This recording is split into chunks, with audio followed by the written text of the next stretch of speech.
And whenever a building is constructed,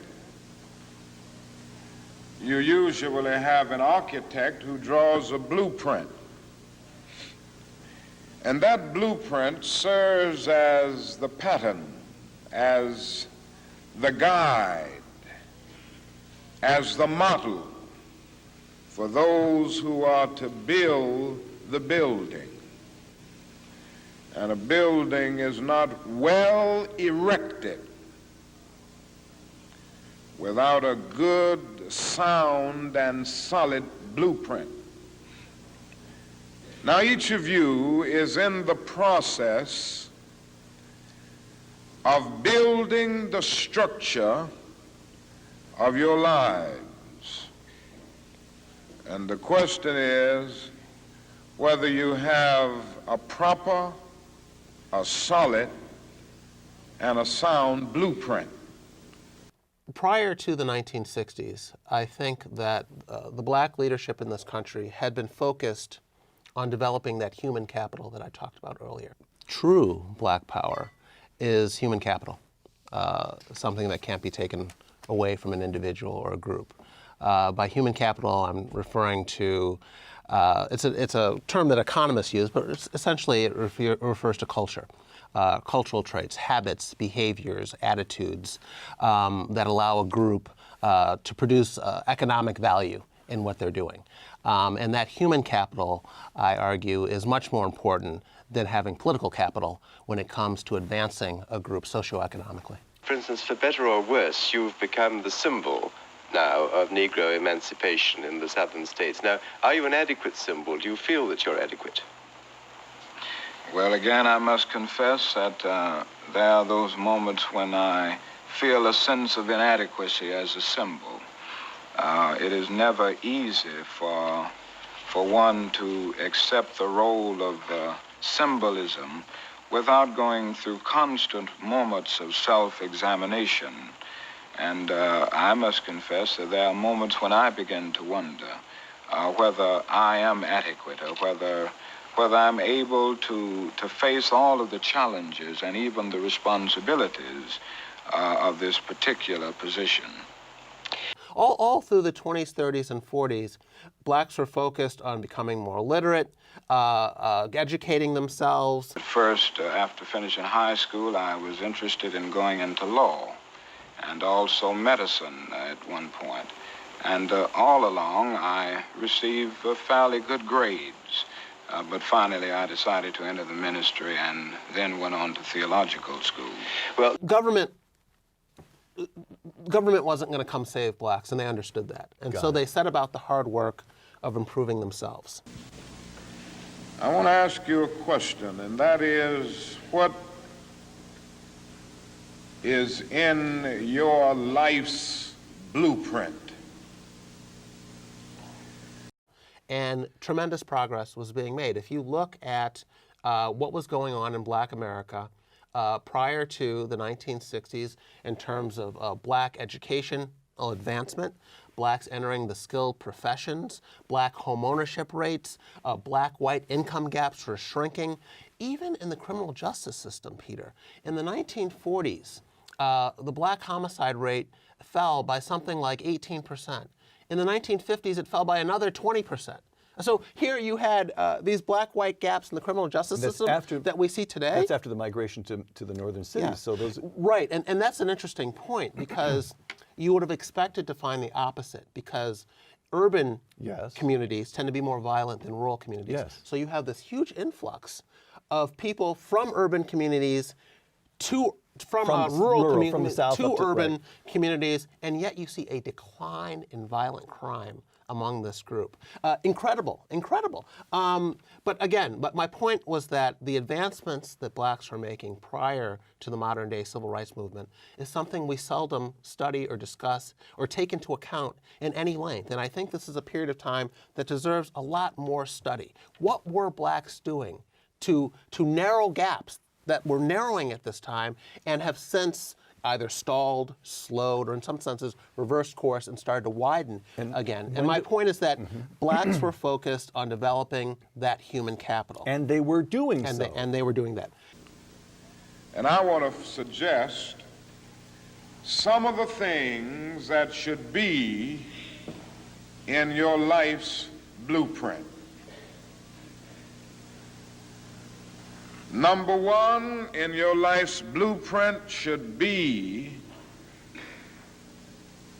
a deep belief in your own dignity, your own worth, and your own somebodyness. Don't allow anybody to make you feel that you are nobody. Always feel that you count. Always feel that you have worth. And always feel that your life has ultimate significance. And when I had to wake up. And the statement that hit me more than any other statement in years was that nothing anyone could ever do to you, nothing anyone could ever say to you, nothing, no lie anyone has ever told you could ever diminish your worth as a human being. Now, I didn't get that. I didn't know that. You listen, there are 7 billion wonders on the earth, and that's you. 7 billion wonders, 7 billion amazing things. And what happened was, I thought I was my wins.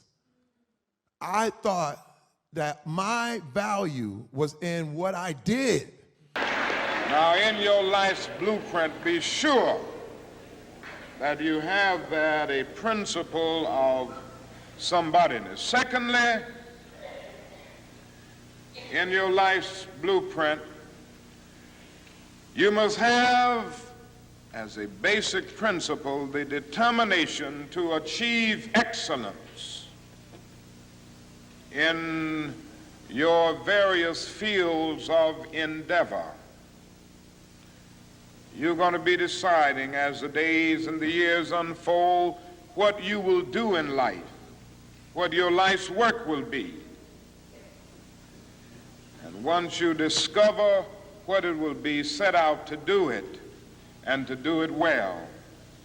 And I say to you, my young friends, that doors are opening to each of you. Doors of opportunity are opening to each of you that were not open to your mothers and to your fathers. And the great challenge facing you is to be ready to enter these doors as they open.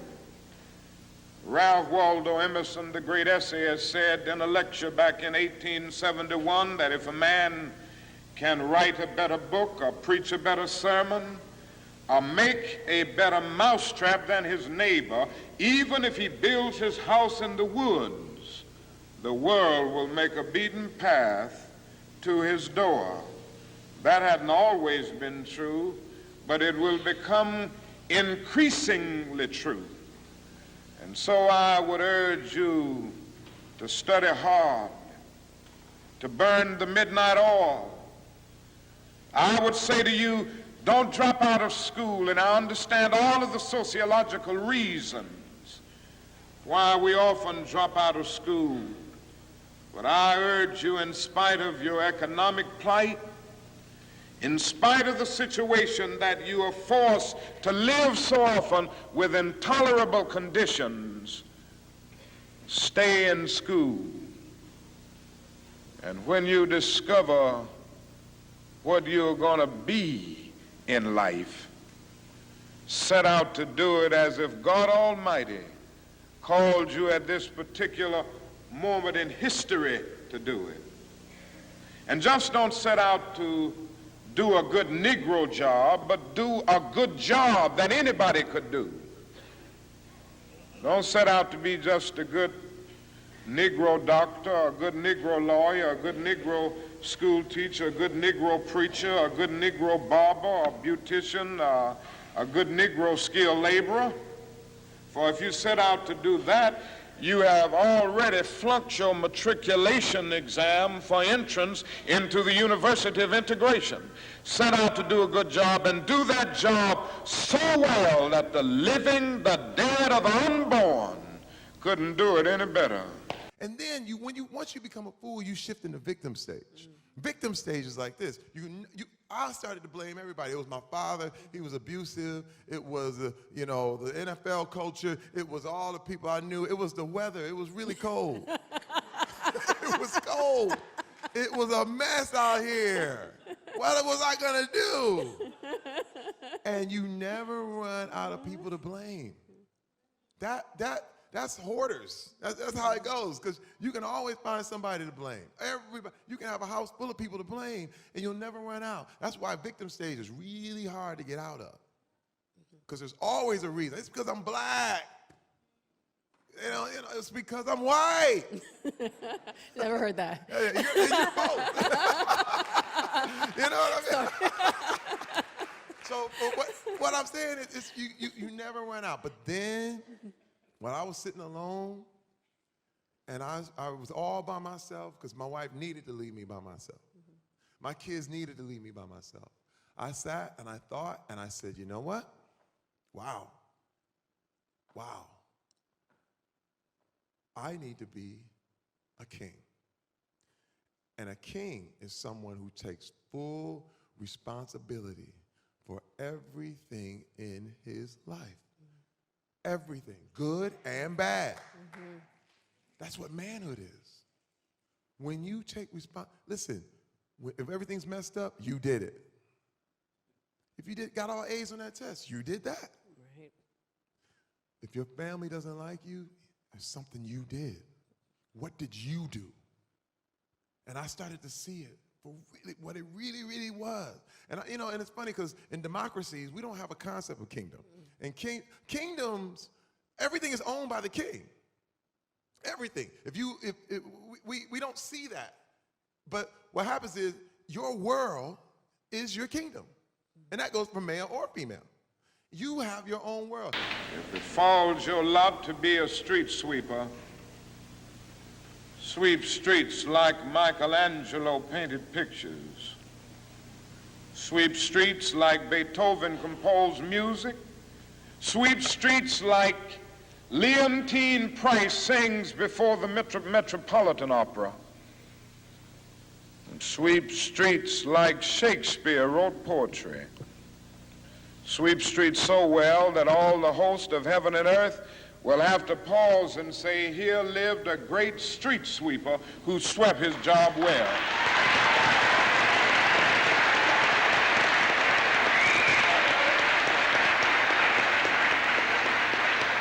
If you can't be a pine on the top of the hill, be a scrub in the valley.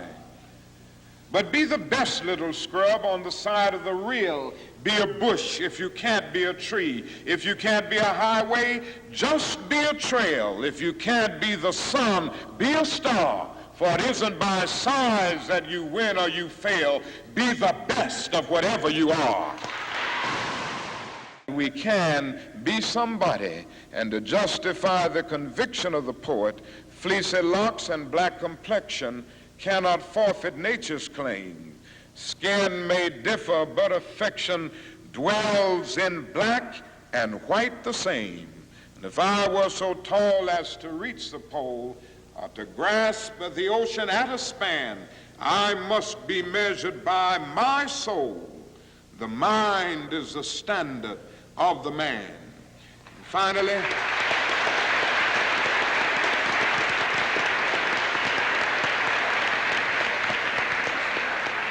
finally, in your life's blueprint must be a commitment to the eternal principles of beauty, love, and justice. Don't allow anybody to pull you so low as to make you hate them. Do you regret using the term black supremacy? You know, I can't really regret it, because I really want the dialogue to come out. Maybe there's another term that might be better, whereas separatist or elitist or something like that. But the thing is that I've experienced supremacy even growing up. I've had Black people tell me that the white man is the devil. I've experienced whole organizations that have viewed themselves because of the suffering of Black people. They have decided that now we are not equal, we're better. And I think that's a mistake. I'm trying to tell you, just the mentality, what we're trying to do, I think a lot of times with the social and economic and political issues we have right now, we're providing those kind of answers. But this is a spiritual problem. Supremacy can't really happen, but spiritually it can. In your head, you can look at yourself and you can develop a dangerous self-righteousness that could really it could really hurt what we're trying to do right now. Right. We have to include this white voice, this Hispanic voice, this Asian voice. We have to include it right now, because if we don't, it's going to slip into something we are really not prepared for. Don't allow anybody to cause you to lose your self-respect to the point that you do not struggle for justice. However young you are, you have a responsibility to seek to make your nation a better nation in which to live. You have a responsibility to seek to make life better for everybody. And so you must be involved in the struggle for freedom and justice. Now, in this struggle for freedom and justice, there are many constructive things that we all can do and that we all must do. And we must not give ourselves to those things which will not solve our problems. And I knew that being good was better than being bad. And I said, I want to be a good person. My goal is to be a good person, but I'm believing the wrong thing. I had a thing called cognitive dissonance. And it's when you believe two opposing viewpoints, two opposing idioms in your head at the same time. I love my wife, and I watch pornography. I'm this man, I'm this whole thing, I've got control, but at the same time, I'm a victim. You can't have two opposing thoughts. That's where all anxiety, all pressure, all pain comes from, is those two opposing thoughts in your brain. You've heard the word nonviolent and you've heard the word violent. I happen to believe in nonviolence. Well, for those of you who haven't read the book, my father severely abused my mother for years. But what happened is, remember when I told you I was 4? I became a grown man. And I got big. And I got strong. And I got him back. And I said, all right. What happened was, my wife and I went back home. We call it the Christmas from hell. I'll never forget it. And Christmas time is always the time for that kind of stuff. For every family. Oh, yeah, every family. Here we go. Yeah. And we were in Detroit, and I'm from Flint, Michigan, so we were in Detroit visiting friends, and I get this call. It's panic. It's crazy. My sister-in-law says, Terry, your father hit your mother in the face. Now, I'm a grown man. I've already spent a couple years in the NFL, the whole thing. And I'm like, are you kidding me? Now, this is one thing I had told him. I said, I'm going to go home to visit, and I'm going to bring my kids, but you better not act up. Because I don't want my kids to ever be in that. Mm-hmm. And my kids were there when he hit my mother. I get in the car. I tell him, I said, okay, take my kids over to my aunt's house. I call my brother up. I said, meet me at the house. I dropped my wife off at my aunt's house, the whole thing. I said, we're going to get him. We're going to get him. I got in the house. I locked the door. He's standing there. He's thinking, what you guys want? And we commenced to beating him. And when I say beating him, he was pleading for his life. And I thought when I was done, like when I had my fill, and he's laying on the ground, I thought I would feel better. And I felt worse. I felt worse. I said, how do you, man, this is not, I didn't satisfy this. This did not satisfy me.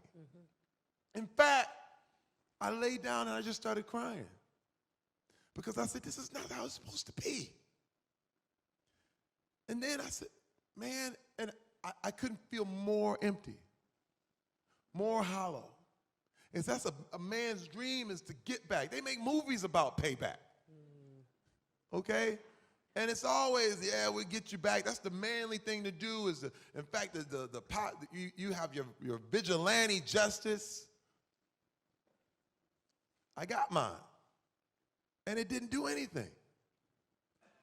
Years later, after my time, after my rehab, after my wife forgave me, after we worked it back out, because she didn't have to. And I'll be honest with you, if she would have left, I would have understood. She showed me what true love is, because she loved me anyway. And finally, I was loved. She knew everything about me. I had true intimacy for the first time. And I got with my father, and I forgave him. I learned, I said, you know what? My wife taught me forgiveness. I need to forgive you. And I'll never forget these words. I said, you know what? I've been waiting on you to say you're sorry. You know what?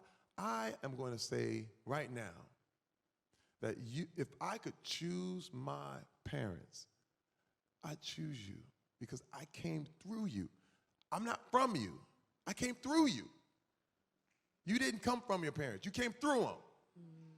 So you do not have to take the stuff that they have. You can choose what to take. You can choose the good or choose the bad.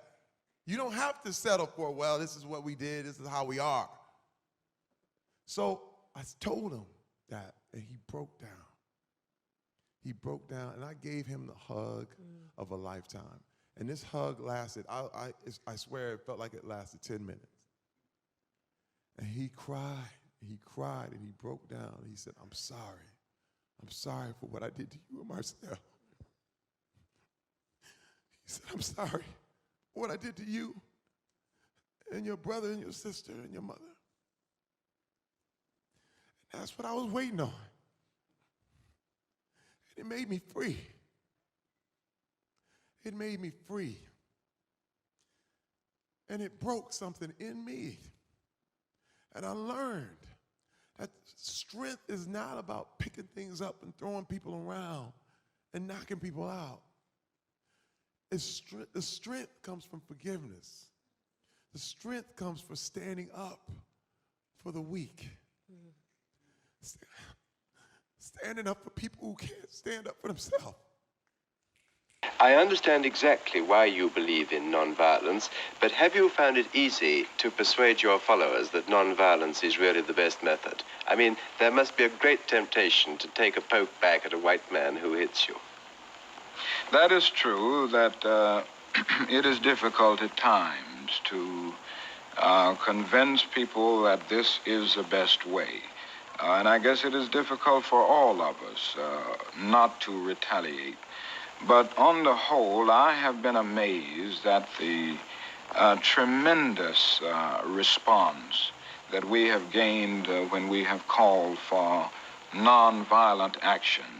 I look back over Montgomery and think of the fact that for all of these days, 381 days, more than 99 9/10% of the Negro citizens participated in the boycott. They confronted harassing experiences, they confronted physical violence, and never did they retaliate with a single act of physical violence. And the same is true of the student sit-in movement, which included thousands of students. Not a single, well, I would say very few, retaliated with physical violence. So that even though it is difficult, I think we have been able to get this method over in a most significant way. We struggle with this method with young people and adults alike all over the South, and we have won some significant victories, and we've got to struggle with it all over the North because the problems are as serious in the North as they are in the South. But I believe as we struggle with these problems, we've got to struggle with them with a method that can be militant, but at the same time does not destroy life or property. And so our slogan must not be burn, baby, burn. It must be build, baby, build. Organize, baby, organize.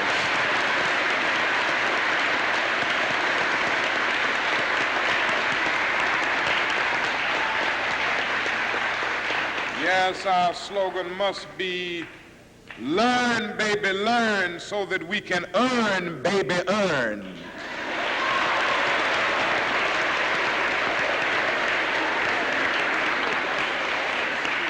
And with a powerful commitment, I believe that we can transform dark yesterdays of injustice into bright tomorrows of justice and humanity.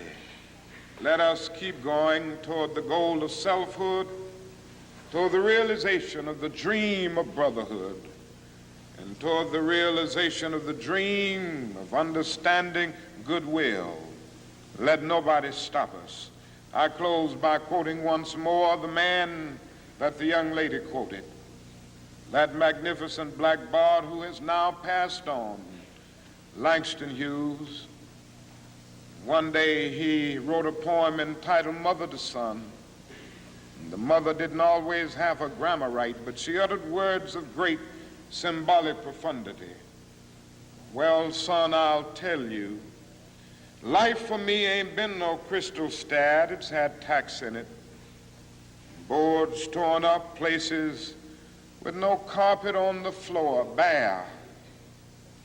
But all the time, I's been a climbing on and reaching landings and turning corners and sometimes going in the dark where there ain't been no light. So, boy, don't you stop now. Don't you sit down on the steps 'cause you find this kind of hard. But I's still going, boy. I's still climbing. And life for me ain't been no crystal stair. Well, life for none of us has been a crystal stair, but we must keep moving. We must keep going. If you can't fly, run. If you can't run, walk. If you can't walk, crawl, but by all means, keep moving.